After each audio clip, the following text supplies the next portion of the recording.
Well, good evening, good morning, lunchtime, breakfast, tea, whatever you're having, whatever time zone you're in.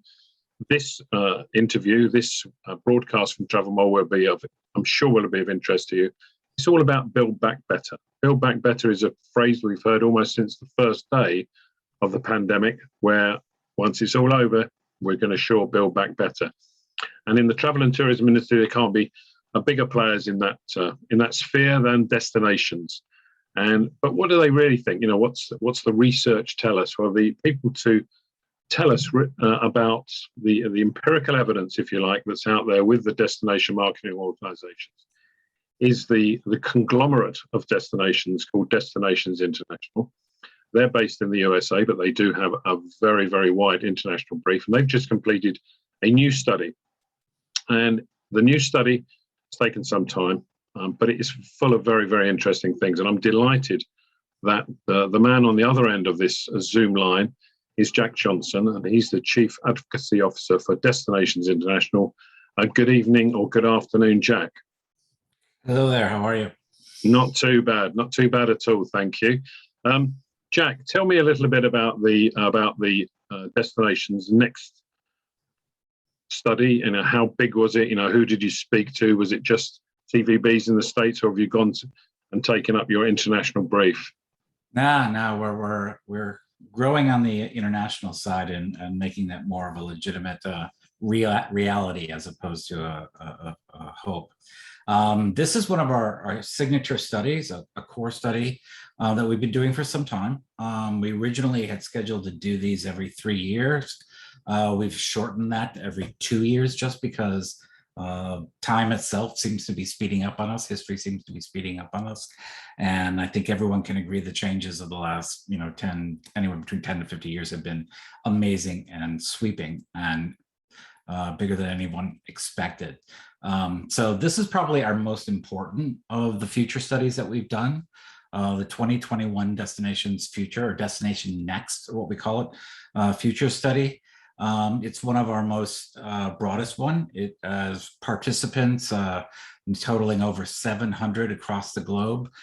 52 countries are represented in the report. I think we hit every continent except for Antarctica, and I keep trying to get the scientific exploration folks down there to actually fill it out for us so we can say all 7. But yeah, this is an extensive report. It takes 6 months to put together. It starts in various phases. We start with various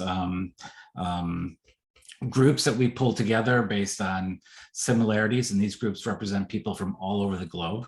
Whether it's supply chain, whether it's just community leaders or international associations, whether it's disruptors.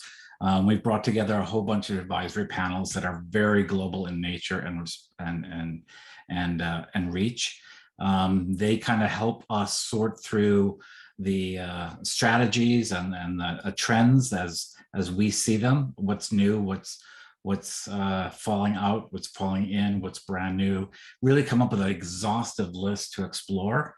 And then we basically turn to our experts, which are destination organizations across the globe, and ask them to help us decide which ones are most important, which ones are fading. And we come up with a credible list of what we consider trends and strategies to address it. And then we do some deep diving on it. What you get is a report that's not only a snapshot of where we've been coming from, but you get a very good snapshot of where everyone believes this industry is going and what are the most important things. And frankly, the results I think are A, important, but also B, dead on. Good. Well, there seems little doubt that one can pull the research apart. And I've read it and gone through it. There were 3 takeaways from the report that seem to summarize the feelings of many of the participants in the research. The first one was to do with destination alignment amongst public, private, civic. Does that mean actually trying to get tourism and travel up the political agenda? Because almost wherever you go in the world, unless you're a totally tourism dependent economy like many in the Caribbean, for example, it tends to come way down the pecking order. Is that what that refers to? Maybe the most general sense, yes. What it is for us is basically, it's time that a destination organization basically acknowledge that it has a much broader civic role than just, say, driving tourisms. It's a much bigger role than just putting heads in beds. It is actually one of the most key components of a community or a destination succeeding. Years ago, maybe we could have got away with, okay, we're just bringing some conventions to town, we're bringing some leisure tourism to town, we're filling those heads and beds, and we're bringing in this extra money. But as with this interconnected world that we're in, this whole internet crazy, where you can actually work, again, a great example, on my office is in Washington, D.C. I'm actually here and living in San Antonio, Texas. You can live places other when you work, when anyone can search for anything on the internet. The actual destination brand is probably the most important valuable commodity. And all the economic development, all the outside investment, all the outside of everything that comes with the attention and people's knowledge of you and people's appreciation of what you are as a destination, as a community, and it's summed up in that brand. That becomes the most important starting point. We've always said, it starts with a visit. I actually now think it starts with a brand. And in order for that brand to be legitimate, it has to be representative of the community, but it also has to be supported by that community. One of the things I think we've done poorly in the past is educate the community what it is we do. They don't know. The biggest joke in our industry always seems to be no one, not even my family knows what it is I do. That's true. People don't know what you do. If people don't understand, if people are not invested, if people don't see their community in the destination organization, if they don't have even some partial involvement in the direction of that destination organization, they have no ownership of it. And then for that reason, they don't have any political skin in the game. And that's always been why it's very easy for destination organizations to end up on the chopping block. My argument and what destination alignment is all about, and what we've been talking about here, is that destinations promotion needs to be seen as a community value, and the destination should understand and know what a destination organization does in the same way that they know what the fire department does, or what the police department does, or what schools do, or what the utilities do. And they should support it in the same way. And the only way you're going to do that is if you're aligned with the community, not only in terms of them knowing what you do, but being in touch with them everyone kind of being on the same page. And that's really where that alignment comes from. And it may not be, and I think you're seeing places like Hawaii is a good example, where everyone's kind of saying, okay, we support tourism, but we don't want gangbusters, give us 6 million people instead of 8 million people. There's going to be some give and take here between the communities and all that. But once everyone's on the same page and everyone's pushing out that same brand and everyone's rallying behind that destination organization as the linchpin of the economic development cycle, once you have that alignment, once you have the business community, once you have the universities and colleges online, everyone kind of pulling in the same direction, then you've got something incredible. And those are the communities that are going to succeed going forward. So the destination alignment is kind of a bigger picture. It's not just, hey, government needs to pay more attention to us, but we also have to pay more attention to the communities that we're in. It's an interesting area, isn't it? Because there's an awful lot of examples in the travel and tourism world where that obviously has not taken place. And tourism and travel, construction, bigger hotels, et cetera, have just really obliterated what was ever there as true culture and true community. And it's refreshing to think that if you're reflecting DMO's opinions here, that's going to be an integral part, because the three takeaways from your overall research are very closely linked. The second one is sustainable development. And I think we probably all put our mind to developments that were very short-lived and were far from sustainable, and certainly not in line with climate change and pollution, inclusivity, and all those types of things. The second one of sustainable development did that come out strongly? Yeah. the report we did last year also kind of touched it on this, not last year, 2 years ago. Sustainable development, or what I would call the role of a destination organization being a destination steward. And that includes not just the environmental sustainability of a destination, but also the economic and the social cultural elements too. It's being an inclusive destination. It's bringing all those pieces together. We have spent, I think, a lot of time in the past decades talking about it. There have been some key destinations which have made some very good efforts forward, very some strong strides, but as an industry as a whole, I think it's something that, time's up. Okay, this becomes something that you're part of. And this actually, once you start aligning yourself with your community, you'll find this sustainable development much easier to sell as well as be a part of. But yeah, there's no other choice really, in my opinion. Otherwise, you're just going to burn your destination out, and they'll allow people move on elsewhere. Sure. And the final takeaway was the value-based marketing, which is very heavily linked to community. Perhaps for people who are not familiar with that term, you can explain what you mean by that.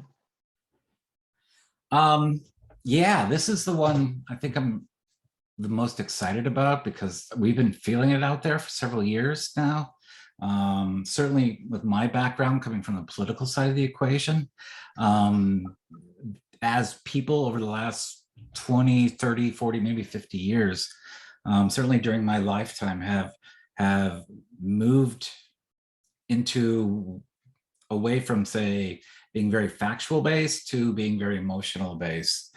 And that transfers even beyond just politics or anything like that.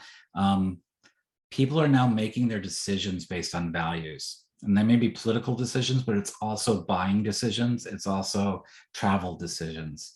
And they're looking for places that kind of mirror some of the values that they have. It's one thing to put out that you've got this beautiful beach, whatever like that, but what is it about your beach and your destination that really connects with people? Is there are you accessible to everyone? Are you welcoming to everyone? Are you families as well as whatever that audience is you're trying to get to? Unless you connect to people based on their values, all the data, all the positive things, all the facts that you throw out there really don't resonate, if that makes any sense. Sure. Does it also link in some respect to emphasizing unique destination features, and by that I mean not just physical features, but cultural, food, language, all those sorts of things? Because again, you can easily think of many clone destinations around the world where, if you shut your eyes and were transported there, you wouldn't really know where you were. But there's this acid test that National Geographic came up with, this sense of place. Is it a resurgence of that type of thinking? Yeah, in many respects. I won't name the destination, but it's a destination that really took a black eye to their image, and they had a lot of trouble coming back from it. And part of the reason I believe that was true was because they basically were promoting kind of a cookie cutter brand. We're the top 10 on these lists. He's got these pictures. If I'd taken the name out, that could have been multiple destinations. Getting destinations to not only talk about their uniqueness, what really makes them special, why the people who live there want to live there, but also history too. And it doesn't have to be great history. I mean, these could be bad things that happen. Let's stop sweeping our history, only the bad stuff, under the carpet, and let's face it and talk about it and put that out there, because that's a value, that's an openness. That's important too, just as well as the uniqueness of a destination and that sense of place.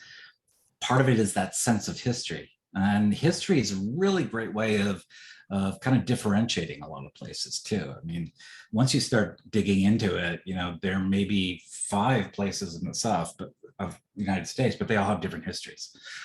They may have similar culture and food, but they will all have different histories.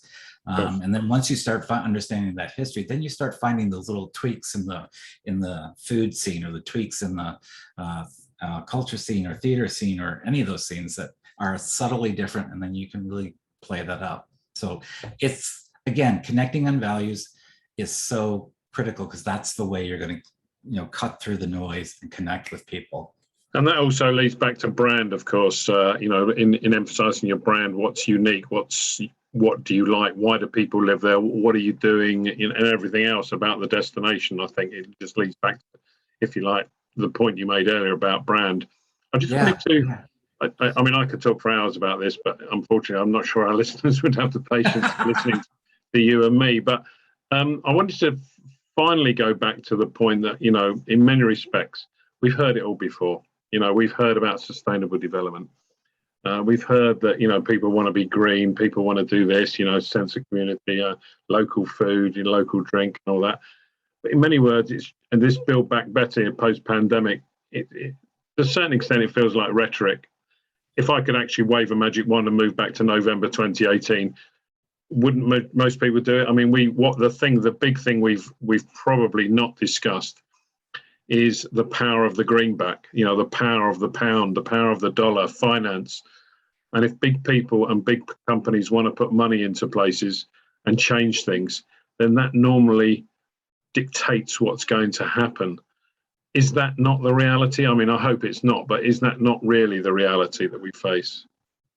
Well, first of all, I think if you walked up to anyone and said, I can wave a wand and we'll go back to way things were, they'd probably jump at that. Because let's face it, that was the highlight of that, the greatest moment in our industry's history. And our industry's had a history from day one.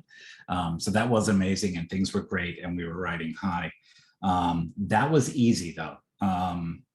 One of the things that I think the pandemic has shown us, I mean, one of the big questions, at least for me, and us in Destinations International, was what was the pandemic going to change? What was going to be different after the pandemic? And in reality, we're finding very little that's different.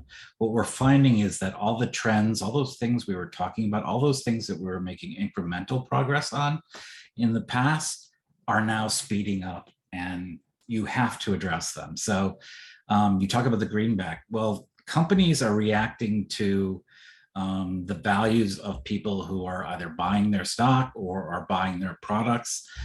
So that's why you see companies getting in more issues. It's all connected to values. If we're not embracing those values, we talk a lot about it at Destinations International. If you're not embracing the passion of our industry, the awareness of your destination, if you're not operating in a transparent way, and if you're not being inclusive, you're not involved in engaging your community and more or less collaborating with your community, if you're not being innovative in your approaches, if you're not taking stewardship of your destination seriously, you're going to lose your relevance. And frankly, why there are a lot of dollars being spewed out by government right now, it's kind of all on credit.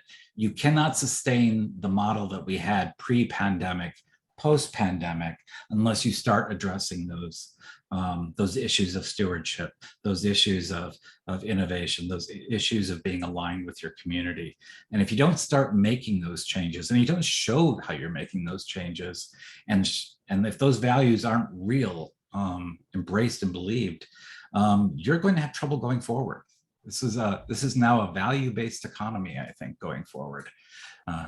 And do you think? I mean, for people with destination practitioners, destination marketing practitioners, this is going to be a bit of a culture shock as well, isn't it? Because I've sat through year after year of press conferences, IPW, for example, where the head of a CVB would stand up and just spout a list of how many new hotels and how many bed spaces they've got. Now you're telling me they're going to have to get up and talk about values, community values, and how that's attracting visitors, perhaps at better return on investment than perhaps they've had before. Yeah, I mean, I think it's great to have all these hotels. Certainly, I come out of the CVB world. I was with Choose Chicago before I went to Destinations International. We were extremely proud of every new hotel we released. But I think as you're seeing, as all these entities, the retail industries and the hotel industries are having trouble getting workers back, one of those is we got to take a good look at how we operate those facilities and what those jobs are, whether the jobs themselves are rewarding, do they have things like family care, the things that people actually need, but also is the hotel operating in a very green way? They've actually, some of the hotels are making some of the more innovative changes, basically because they're being forced to by the market. They're basically being forced to by the customer. The other aspects of our industry have to follow that same mode. Good. Well, and maybe the immediacy of social media as well. For example, I think everybody's been into a hotel where they say, you know, you're here for a couple of nights. Would you like your towels left as they are? And you say, yeah, leave them. Well, I don't want them changed every day. Sure enough, every morning there's you come back to your room and there's a brand new towel in there. None of the bulbs are low voltage, you know, all those sorts of things, those basics. And you can, you know, social media is powerful, and these people will be exposed if they don't follow the practices. Yeah. I believe you're right. I have a love-hate relationship with social media. It is a great vehicle for change. It's also a great vehicle for misleading information. So, but yeah, I think as long as people are being held to that, and as long as you're verifying it, and that's the key, I think, going forward, is whether you can verify that somehow. Then I think you're absolutely right. Good. Well, Jack, as I said, I could spend all evening talking to you. Thank you very much for going through it. The Destination Next Futures report is available on your website, I believe, for people to download and have a look at. And if you're a destination and you're not a member of Destination International, you might like to look up their website and apply for membership. There's lots of this good stuff that I've been reading and discussing over the last 18 months. So once again, thank you. I hope it doesn't get too hot in San Antonio this afternoon. It's for sure it's not going to get too hot here in West Sussex. Thanks very much. My pleasure. Thanks for inviting me. Cheers. Cheers.